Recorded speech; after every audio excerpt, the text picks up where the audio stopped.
lot different to go back home and have electricity and a yard light and Yeah. so on. Did you live in the country? I sure did. A mile and a quarter south of Sargent. How often did you go to town? Oh, I could walk to town. In fact, that's the way I met my husband. I walked to town to get the mail. What was special about holidays or Sundays? Well, the holidays was a lot of fun because we always got together with a lot of family. And there was a gift exchange, of course, and everything. And then the holidays was pretty big, too. We usually had large family holidays and dinners and stuff.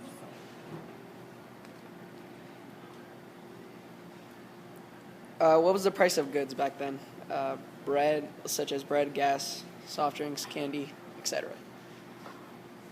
Well, in those days, you could buy a pound of ground beef for what, a quarter or something like that? 29 cents, yeah.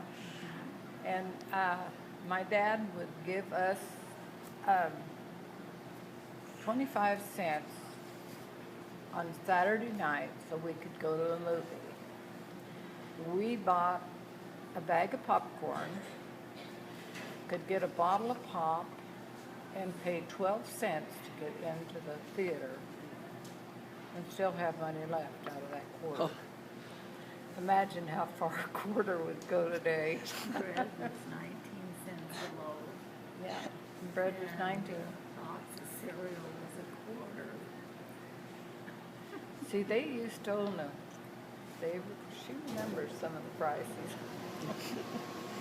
But Mom would go in and buy a quarter's worth of hamburger, and there was 5 of us kids in the family, and she could make that quarter's worth of hamburger, you know. Now you couldn't even hardly get a spoonful of hamburger for that price. So times have really changed. Yeah. You said your husband was drafted in the Yes, he was service? drafted in 1951. What branch was he in? Army, How long did he serve? 33 months in Fort Jackson, South Carolina. What will you consider to be your greatest tragedy? Losing my youngest son. What would be your most memorable moment? Well, I suppose when I got married. And then, of course, having your kids is always a great experience, too. And then being able to be down to Andy. After he got out of basic, I rode the train. And I can't remember how many days it took on the train to get there. And I sit beside a colored lady going down. And when we got to the Mason-Dixon line, she had to get off my car. Oh. She couldn't ride with me any longer. And very nice lady.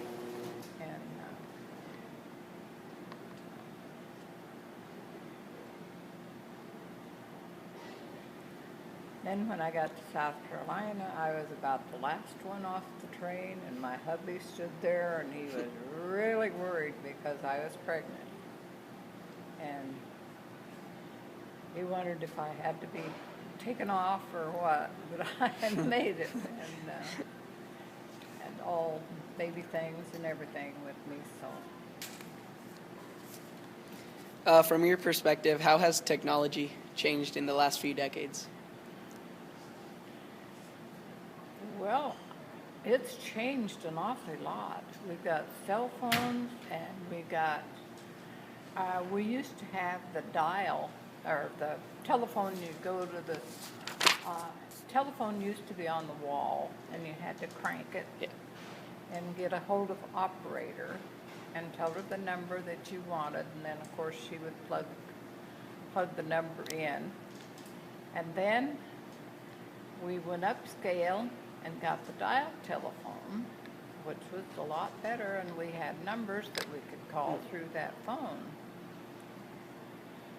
And the greatest thing, I think, was these cell phones that we have now. And then the wash machine, Mom, the folks had a big wash machine that had a Briggs and Stratton motor on it. It was run by gasoline, and then they upgraded and they got an electric one with 2 tubs on it, and which was great. And now we've got the washers now that wash your clothes and rinse them, and then you've got the dryer to even put them in. So that is really a big improvement. Anything else you would like to add? Well, I lost my husband in 2013, and I took care of him until the doctor said that he needed to be in the rest home. So he also was in Bethany Home in the healthcare side. And then last August the 6th, my boys and I decided that I should move in here because it was getting hard for me to do my own housekeeping and cooking and everything.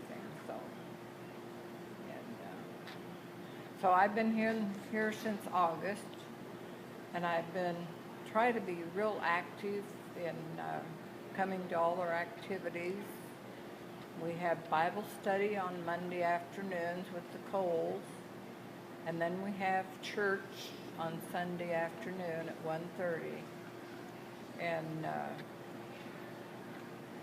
it's got various pastors come in for that. I mean, sometimes one of them will preach a full month and sometimes not, but we have real good services there. And This crippled lady's gonna go home. nice Nice meeting Gigi. you, Alex. And they have elected me as president of the council on the assisted living side, so I'm kind of in charge of the meetings and stuff there. So, and then we have our activity director, Karma, is really so good. I just really appreciate her. She helps in all the ways she can. So, but, and right now I enjoy my kids, my grandkids, and so on. So I really like it here at Bethany Home. And the food has been, well, most times it's good. I'd say some days it's kind of to be desired, but yeah. Well, if that's all you like to add, then I think we're done. Okay. Thank you for your time, Beth. Thank you. Thank you. You betcha. Thank you. Take care.